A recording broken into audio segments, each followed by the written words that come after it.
Hello again, everyone. It's Vince Forer from TradeWinds.com, and this is our update for January 5th, 2017. Let's take a quick look at today's markets. Well, we saw equities mostly lower today. The Dow was down 42 points at the close, while the S&P was down a little less than 2 points. Nasdaq, on the other hand, actually gained 11. That was mostly due to Amazon. We'll take a look at that stock in just a few minutes. In fact, we're going to look at that whole sector. The Russell also pulling back about 16 points today.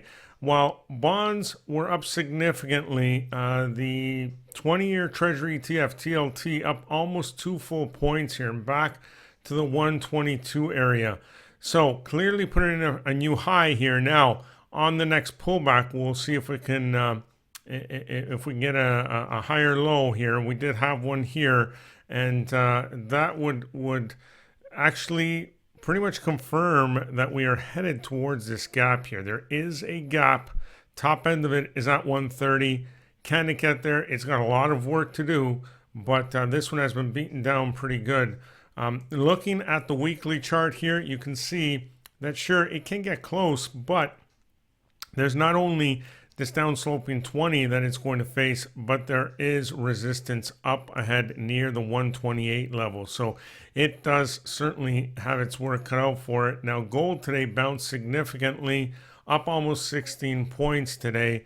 That one should continue moving higher as long as equities pull back. Crude gained a half point as well. And the dollar index, dollar taking another hit today. You can have a look against a basket of stocks here, or excuse me, other currencies. Two significant drawbacks here. Yesterday and today, big moves lower. Now, where can this go? How low can this go? Well, if we look at the weekly, we do have some support right in here, right around this, just above the 100 mark here. So, that's where I would expect it to go. If we look at the monthly chart, the monthly chart still looks pretty good. After breaking these highs, it moved up near 104 and now is pulling back. But a retest of this level would be actually a very, very strong bullish measure here. If we can retest this and bounce, I think we're going much higher. And I do believe we're going much higher on the dollar overall. But for now, we're pulling back in to this level of support right here. Now, the retail sector, the last couple of days have been taking a hit. We talked about Macy's last night. We saw a huge gap lower this morning on disappointing holiday sales, as well as that announcement that they're closing about 100 stores. Kohl's gapping down significantly here as well. They also had disappointing sales.